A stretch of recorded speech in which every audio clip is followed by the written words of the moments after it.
तो methods of teaching ये एक ऐसा टॉपिक है जो कि किसी भी पेडागोजिकल पोर्शन में अगर आप जाते हैं, किसी भी एग्जाम में, चाहे वो सीटेट का हो, यूटेट का हो या फिर एलटी का एग्जाम हो, आपका केवीएस का हो, एनवीएस का हो या लेक्चरशिप का जो भी देने वाले हैं आप स्क्रीनिंग उसके एप्टीट्यूड हो या यूजीसी नेट का एग्जाम दे रहे हैं आप पेपर 1 उसमें भी आपका ये पूछा जाता है। तो क्योंकि इतना महत्वपूर्ण ये टॉपिक है तो आप को चाहिए कि अब जो टॉपिक हम डिस्कस करें तो उसको कंप्लीट डिटेल के साथ आप लोग समझें और जहां पर भी जो आपके संदेह होता है, जो प्रश्न आपके मस्तिष्क में आता है, आप आराम से पूछ सकते हैं। मेथड्स ऑफ टीचिंग में बहुत सारे हम मेथड्स का यूज करते हैं। पहले तो मेथड होते क्या है, वो तरीके जिनके माध्यम से आप जो भी बच्चे को सिखाना चाह रहे हैं वो सिखा लेते हैं। ठीक है, तो लेक्चर कम डेमोन्स्ट्रेशन मेथड से हम स्टार्ट कर लेते हैं। बहुत मैं स्पीड में इसको लेके चलूंगा बिकॉज लास्ट क्लास में हम डिस्कस कर चुके हैं ये।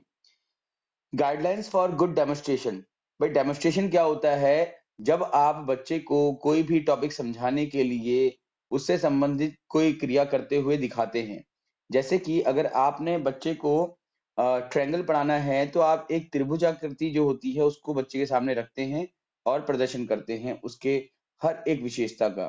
ठीक है, इसी प्रकार से अगर आप बच्चे को मिश्रण पढ़ाना चाह रहे हैं, मिक्सचर पढ़ाना चाह रहे हैं केमिस्ट्री में, तो आप बच्चे के सामने पानी और मिट्टी या जो भी चीजें आपके हाथ में होती है जिसका आप मिश्रण दिखाना चाह रहे हैं वो आप रख करके पूरी प्रक्रिया करके दिखाते हैं। तो ये सब कुछ क्या है, डेमोन्स्ट्रेशन के अंदर आता है। और इस प्रकार से डेमोन्स्ट्रेशन का जो प्रमुख उद्देश्य है वो ये है कि पढ़ाए जा रहे प्रकरण को या फिर जो भी आप टीचिंग कर रहे हैं उस कंटेंट को समझाने के लिए जो बेहतर आप रियलिस्टिक एनवायरनमेंट दे सकते हैं, वो सब कुछ डेमोन्स्ट्रेशन के अंदर आपका आता है। It should be planned. तो जैसे कि शिक्षण में आप जानते हैं कि अगर आपको बेहतर शिक्षण करना है तो आपका जो प्लानिंग है वो बहुत ही ज्यादा अच्छा होना चाहिए, इफेक्टिव होना चाहिए, तभी जाकर के आप उसको प्रॉपर्ली एग्जीक्यूट कर पाएंगे। Equipment should be visible to the whole class.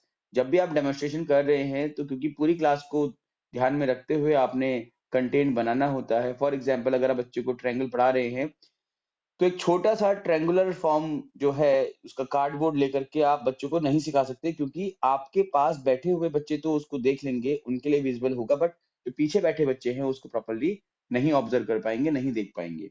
इसके लिए आपको चाहिए कि आप ऐसा इक्विपमेंट लें कि जो कंप्लीट क्लास को विजिबल हो और इक्वली विजिबल हो। All equipment should be placed in order before starting the demonstration.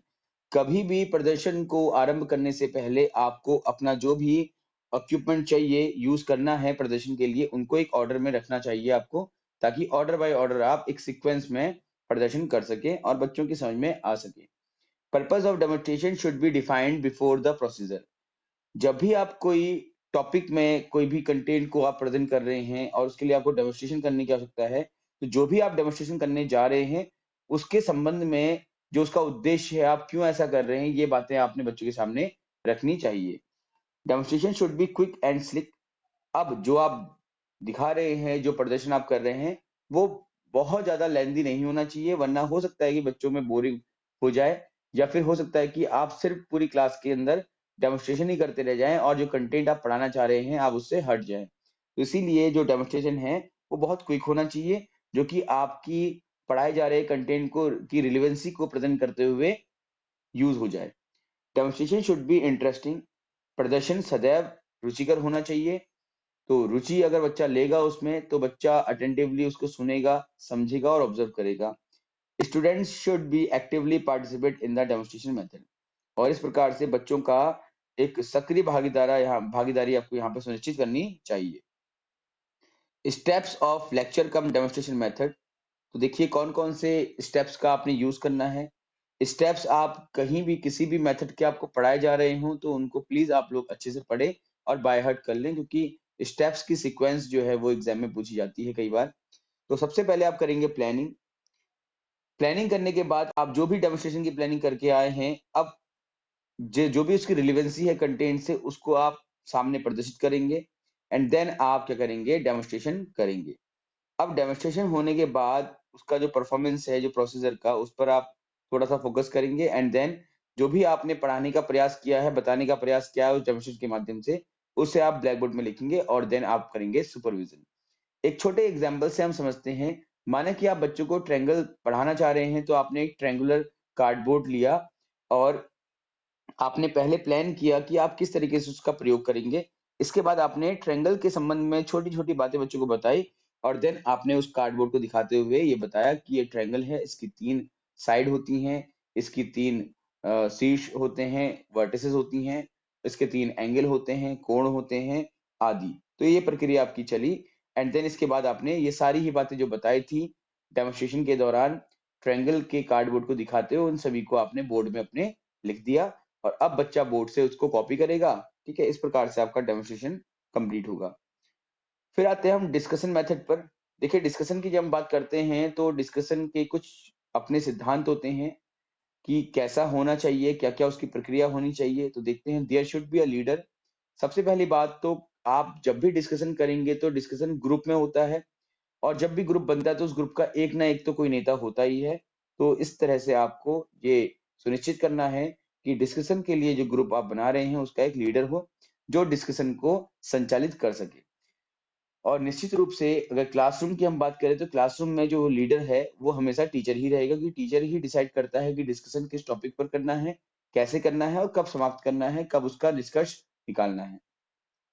There should B participants और उस समूह के जितने भी मेंबर्स हैं उन सबका पार्टिसिपेशन उसमें होना चाहिए और सभी पार्टिसिपेंट को बहुत ज़्यादा मतलब आपने कॉन्फिडेंस में लेना है ताकि जो सारे ही जो पर्सन हैं they should feel free to participate. वो अपनी भागीदारी सुनिश्चित करने में बहुत ज़्यादा स्वतंत्र महसूस करें और अपनी जो बात कहनी है उनको उस चर्चा परिचर्चा में वो आसानी से कह सकें। Discussion should keep to the point. जब भी जो परिचर्चा हो रही है, जो डिस्कशन हो रहा है, वो हमेशा पॉइंट टू पॉइंट रहना चाहिए, ठीक है? उससे हटना नहीं चाहिए। उदाहरण के लिए अगर आप त्रिभुज पढ़ा रहे हैं, तो आपकी जो चर्चा है वो त्रिभुज पर होनी चाहिए। आप त्रिभुज पढ़ाते-पढ़ाते अगर आप अपनी जो व्यक्तिगत बातें हैं, वो करने लग जाते हैं, तो वहाँ पर डिस्कशन का जो पर्पज़ है, जो ऑब्जेक्टिव है, वो पूरा नहीं हो पाता। The discussion should be closed with a report, decision, recommendation और summing up of the matters discussed. अब जो डिस्कशन है, उसको अंतिम रूप देते हुए उसके कुछ मिनट्स बनाने चाहिए, कोई रिपोर्ट बनानी चाहिए, जो डिस्कशन के बाद निकल कर के निष्कर्ष आने वाला है, उस पर बात करनी चाहिए और उसके आधार पर कुछ सिफ़ारिशें या जो भी आपकी समरी है, वो प्रेज़ेंट करनी चाहिए। All group members should come to the discussion with a basic knowledge of the topic. जितने भी मेंबर्स डिस्कशन के लिए आ रहे हैं, जो उस ग्रुप में शामिल हो रहे हैं, उन सभी मेंबर्स को टॉपिक का कम से कम आधारभूत ज्ञान तो होना ही चाहिए। अगर आप बच्चों को ट्रायंगल दिखा करके उस पर चर्चा कराना चाह रहे हैं, आप ये कहना चाह रहे हैं कि आप चर्चा करें और ये बताइए कि इस ट्रायंगल में आपको क्या-क्या चीज़ें ऑब्ज़र्व करने को मिल रही हैं। लेकिन बच्चों को तो ये पता ही नहीं है कि शीर्ष किसे कहते हैं, है ना? साइड किसे कहते हैं, कोण किसे कहते हैं, तो बच्चे फिर उस डिस्कशन में भाग लें, इसका कोई लाभ नहीं हो सकता। इसीलिए किसी भी विषय पर आप चर्चा कर रहे हों या करवा रहे हों, तो उस विषय की आधारभूत जो जानकारी है, वो बच्चों को या पार्टिसिपेंट्स को होनी चाहिए। डिस्कशन के टाइप्स होते हैं देखिए एक तो होता है क्लोज ग्रुप डिस्कशन जहां पर ऑलरेडी जो फैक्ट्स होते हैं उसके संबंध में चर्चा की जाती है। इसमें study group, workshop, staff meeting, briefing session and round table groups आदि आ जाते हैं। ठीक है। डिसीजन मेकिंग ये एक ओपन डिस्कशन होता है। जैसे अभी यहाँ पर आपने पढ़ा कि क्लोज ग्रुप डिस्कशन, तो इसको हम डिसीजन मेकिंग को हम ओपन ग्रुप डिस्कशन भी कह सकते हैं क्योंकि यहाँ पर जो चर्चा होती है उससे निकल कर आने वाले परिणाम हो सकता है पूर्व में हो या फिर ना हो। ठीक, लेकिन क्लोज ग्रुप में जो भी आप डिस्कशन कर रहे हैं वो ऑलरेडी प्री डिटरमाइंड या प्री डिफाइंड जो फैक्ट होते हैं उन पर ही चर्चा हो रही होती है। अब ऐसे क्या डिस्कशन होते हैं जिसमें कुछ नए तथ्य निकल कर आ सकते हैं, तो जानिए। पहला तो है पब्लिक डिस्कशन और discussion techniques for large group. जो पब्लिक डिस्कशन होता है उसमें कुछ सामान्य समस्याएं ले ली जाती हैं और उन समस्याओं पर चर्चा परिचर्चा करके उनके समाधान की ओर ध्यान दिया जाता है और कई बार वो जो समाधान निकल करके आते हैं वो पूर्वगत हो भी सकते हैं और हो सकता है कि वो समाधान पूर्ण रूप से नवीन हो। अब नवीन जो समाधान होंगे वो एक प्रकार से परिकल्पनाएं हो सकती हैं, तो उन परिकल्पनाओं पर आपको कार्य करना होता है और ये जांचना होता है कि वो परिकल्पनाएं या वो समाधान आपने जो विचार किए हैं, सोचे हैं, वो कितने कारगर हैं या नहीं है। ठीक है? जैसा कि रिसर्च वर्क के दौरान आप लोग assumptions करते हैं या फिर जो हाइपोथेसिस बनाते हैं, तो उन हाइपोथेसिस की टेस्टिंग करने के बाद आप एक वेरिफिकेशन करते हैं और बताते हैं कि ये आपके द्वारा सुझाया गया जो रास्ता है, वो कितना सही है। देन पैनल डिस्कशन है, ठीक है? सिम्पोजियम है, discussion techniques for small group, individual conference, seminar, role play, case analysis and again group discussion. अब यहाँ पर ये बहुत सारे प्रकार हैं डिसीजन मेकिंग ग्रुप के, तो आपके लिए एक होमवर्क रहता है कि सिम्पोजियम सेमिनार में क्या डिफरेंस होता है, ये आप लोग सर्च करें, पढ़ें और फिर कल की क्लास में आपसे मैं प्रश्न जरूर करूंगा। ओके, फिर आते हैं हम अब ग्रुप डिस्कशन पर। तो डिस्कशन का ही एक ग्रुप है आगे बढ़ने के लिए ग्रुप डिस्कशन। तो इसेंशियल्स ऑफ ग्रुप डिस्कशन, एक अच्छे समूह परिचर्चा की क्या क्या विशेषताएं होती हैं। तो सबसे पहले जब समूह निर्माण होता है तो आप जानते हैं कि समूह का अपना एक क्या होता है, उद्देश्य होता है और उस उद्देश्य का वास्तविक होना अनिवार्य है, यानी कि the goal should be realistic. अगर हम बात करें सामान्य समूह की, तो देखिए कि ये मानिए कि आप रोड पर चल रहे थे, अचानक से एक एक्सीडेंट होता है और उस समय कई सारे लोग इकट्ठा होते हैं, उनका एक समूह बन जाता है। उस समूह का उद्देश्य होगा कि जिस व्यक्ति का एक्सीडेंट हुआ है उसको कैसे हम इलाज दिलवाएं और कैसे हॉस्पिटल लेकर के जाएं। तो समस्या क्या होगी कि व्यक्ति जिसका एक्सीडेंट हुआ है उसको हम किस प्रकार से ट्रीटमेंट दिलवाएं, और उस समस्या का समाधान उस ग्रुप का तात्कालिक उद्देश्य हो जाएगा। और उस उद्देश्य की प्राप्ति होते ही, जैसे 5-6 लोगों का ग्रुप बना, उन्होंने उस व्यक्ति को पकड़ा, ले गए हॉस्पिटल में एडमिट करवाया और अब वे सभी लोग अपने अपने घर चले जाते हैं। जैसे ही समस्या का समाधान होता है वैसे ही ग्रुप क्या होता है, आपका डिस्ट्रॉय हो जाता है। तो याद रखना है, ग्रुप फॉर्मेशन के लिए सबसे पहले एक ऑब्जेक्टिव होना जरूरी है और उस ऑब्जेक्टिव के पूर्ण होते ही ग्रुप स्वतः ही समाप्त हो जाता है। आई होप कि आपने जब बीएड किया होगा तो फर्स्ट सेमेस्टर में ये टॉपिक है भी, इसको आपने पढ़ा भी होगा, सॉरी थर्ड सेमेस्टर में। ठीक है, a permissive atmosphere conductive for to full participation, एक ऐसा वातावरण निर्मित करना है जो कि बच्चों के पूर्ण रूप से प्रतिभाग को सुनिश्चित कर सके, ताकि बच्चा अपनी क्षमता के अनुसार जितना कर सकता है समूह में उतना प्रतिभाग करे। Work on specific problems rather than broad general problem area. तो देखिए, समूह का जो उद्देश्य है बहुत विशिष्ट होता है और कम समय में पूर्ण होने वाला होता है। आपने स्पेसिफिक और जनरल ऑब्जेक्टिव्स पढ़े होंगे, तो आपने ये भी पढ़ा होगा कि जनरल ऑब्जेक्टिव्स जो हैं वो किसी एक कक्षा कक्ष में प्राप्त नहीं किया सकते और उन्हें प्राप्त करने के लिए एक लंबा समय लगता है। लेकिन स्पेसिफिक ऑब्जेक्टिव्स ऐसे ऑब्जेक्टिव होते हैं जिनको एक कक्षा कक्ष में प्राप्त किया जा सकता है और कम समय में प्राप्त किया जा सकता है। ठीक है, तो इसीलिए जो भी आप समूह बना रहे हैं वो क्या होना चाहिए, इस प्रॉब्लम स्पेसिफिक होना चाहिए, एक ऐसी समस्या जिसका समाधान उसी समय प्राप्त हो सके या कम समय में प्राप्त हो जाए, आपने बनाना है। Participation by each group members, प्रत्येक समूह के व्यक्ति द्वारा भागीदारी सुनिश्चित करनी चाहिए कि ऐसा ना हो कि अगर 6 बच्चों का ग्रुप है तो 4 ही लोग पार्टिसिपेट कर रहे हैं, बाकी 2 लोग बैठे हुए हैं, ऐसा बिल्कुल नहीं होना चाहिए। हर बच्चे का अपनी क्षमता के अनुसार योगदान होना चाहिए। All participants accept responsibility for the smooth conduct of the group activities, और हर पार्टिसिपेंट, जितने भी भागीदार हैं, जितने भी लोग पार्टिसिपेट कर रहे हैं, ठीक है, ग्रुप में, उन सभी को अपनी अपनी जिम्मेदारियों को निभाने के लिए आपने प्रेरित करना है। The participants have same educational standard. अच्छा, ये बहुत इंपॉर्टेंट है। देखिए कि अगर कोई ग्रुप बन रहा है, एजुकेशनल ग्रुप बन रहा है स्पेशली किसी प्रॉब्लम पर डिस्कस करने के लिए, तो उस केस में जितने भी पार्टिसिपेंट होंगे वो समान शैक्षिक मानक वाले होने चाहिए, यानी कि उनका एजुकेशनल स्टैंडर्ड जो है वो एक समान होना चाहिए। अगर कोई गणितीय समस्या है तो उसमें सारे ही जो बच्चे हैं वो गणित विषय के होने चाहिए। ऐसा ना हो कि आपने 4 बच्चे हिंदी विषय के ले लिए, 2 बच्चे गणित के ले लिए, 3 बच्चे बायोलॉजी के ले लिए, तो जो गणित विषय के बच्चे हैं वो तो उसमें अच्छा रिस्पॉन्स दे पाएंगे, बट बाकी जो बच्चे हैं वो कंपेरेटिवली उतना अच्छा रिस्पॉन्स नहीं दे पाएंगे और जो ग्रुप की जो एक कह सकते हैं कि इफिशियंसी है वो कम हो सकती है। ठीक है, तो इसके लिए जब भी आप ग्रुप फॉर्म करें तो प्रॉब्लम को देखते हुए उस ग्रुप में जो मेंबर्स हैं वो ऐसे रखें जिनका समान शैक्षिक स्तर हो।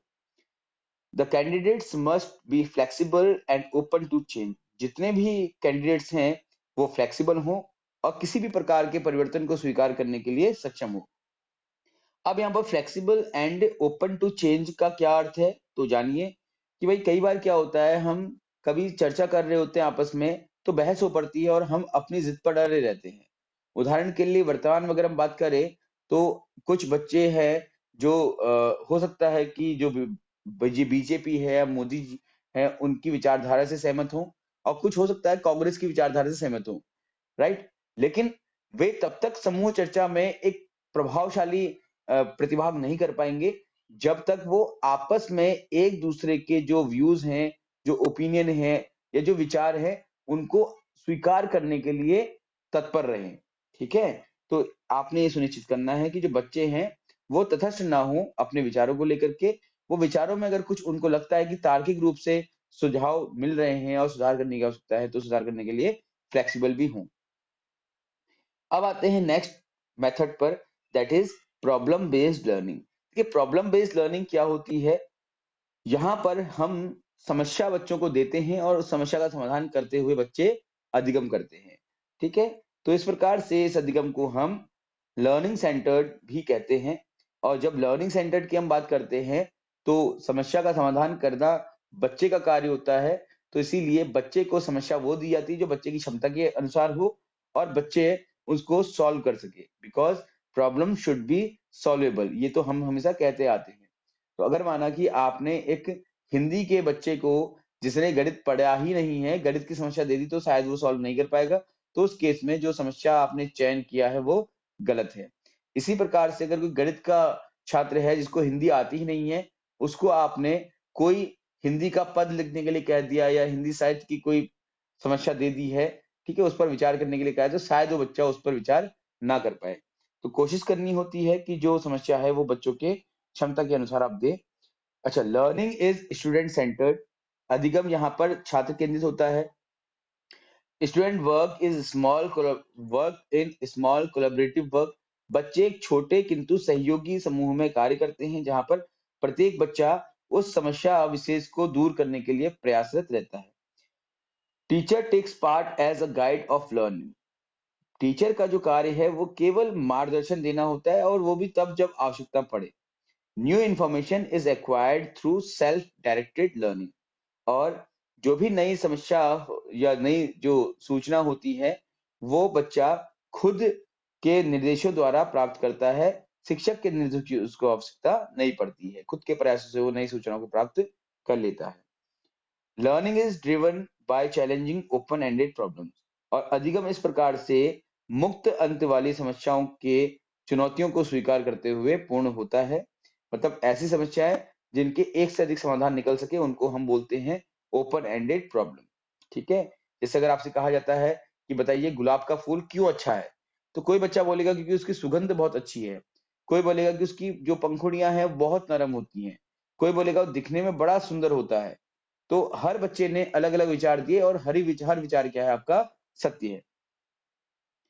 Role of teacher in PBL. शिक्षक की भूमिका क्या होगी अब प्रॉब्लम बेस्ड लर्निंग में? तो पहला है टीचर लिसन एक्टिवली। जो शिक्षक है वो बच्चों के सभी विचारों को अच्छे से सुनेगा, बीच में इंटरप्ट नहीं करेगा। एक्चुअली होता क्या है, आप लोगों ने भी इसको महसूस किया होगा कि जब भी बच्चों को कोई समस्या दी जाती है, उस पर अपने विचार रखने के लिए कहा जाता है, और अगर बच्चा समस्या पर विचार जो रख रहा है वो पूरी तरह से उचित नहीं है, तो टीचर बच्चे को बोलने से पहले ही या अपना वाक्य पूर्ण करने से पहले ही रोक देता है। ऐसा टीचर ने नहीं करना है, बच्चे की पूरी बात सुननी है अटेंटिवली और अच्छे से सुननी है। ठीक है? Teacher ensures equal participation of all students. शिक्षक को सभी छात्रों का समान प्रतिभाग जो है वो सुनिश्चित करना होता है। हर बच्चे से पार्टिसिपेट करने के लिए कहना होता है और हर बच्चे की बातों को सुनना होता है। Teacher remains as guide to resources. शिक्षक एक प्रकार से मार्गदर्शक का कार्य यहाँ पर कर रहा होता है। Teacher will not teach. Teacher यहाँ पर शिक्षण नहीं करता है, but act as an expert, एक विशेषज्ञ के रूप में कार्य करता है। विशेषज्ञ क्या करता है, जहां पर उसको जो कोई कमी लगती है उसको सिर्फ दूर कर देता है, बाकी प्रयास करने के लिए बच्चों को स्वतंत्र छोड़ देता है। तो इस प्रकार से प्रॉब्लम बेस्ड लर्निंग आपका पूरा होता है। आई होप आप लोगों को समझ में आ रहा होगा, क्योंकि कंटेंट बहुत ज्यादा है और मुझे नहीं लगता है कि बहुत लंबा डिस्कशन इसमें करने की आवश्यकता है, इसलिए एक रैपिड एक्सप्लेनेशन के साथ इसे मैं कंप्लीट करने का प्रयास करूंगा। ओके, रोल प्लेइंग, देखिए भूमिका निर्वाह विधि से कहते हैं, क्या होता है इसमें, तो दो तरह के इसमें रोल होते हैं, एक तो सोशियो ड्रामा, एक साइको ड्रामा। सोशियो मतलब समाज, साइको मतलब क्या है आपको पता ही है, मन या व्यवहार जो आप कहें इसको।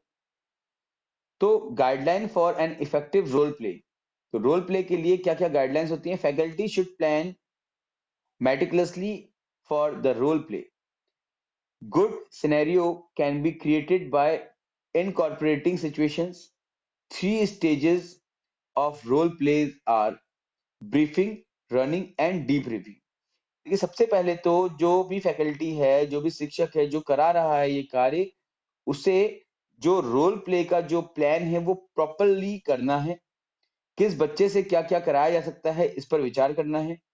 इसके बाद सिचुएशंस क्रिएट करनी है जो कि रियलिस्टिक लगे। देन रोल प्ले में जो तीन जो महत्वपूर्ण स्टेजेस होती हैं जो कि आपको याद करनी चाहिए, पॉइंट आउट करनी चाहिए, वो हैं कि आप जब भी कोई रोल प्ले करवा रहे हैं तो पहले आप ब्रीफिंग करेंगे कि कौन बच्चा किस कैरेक्टर को प्ले करेगा, किस बच्चे ने क्या करना है, इस तरह की ब्रीफिंग। इसके बाद अब बच्चे जो ब्रीफिंग उनको की गई है, जो समझाया गया, उसके आधार पर एग्जीक्यूशन करेंगे या रनिंग करेंगे रोल प्ले का। और रनिंग होने के बाद अब डीब्रीफिंग की जाएगी कि किस बच्चे ने कहां पर क्या किया और क्या कमियां रह गई हैं। This method works best with small group of student. अब इस विधि की यही एक सीमा है कि अगर बच्चे कम हैं तो ये जो मेथड है वो काम कर जाएगा।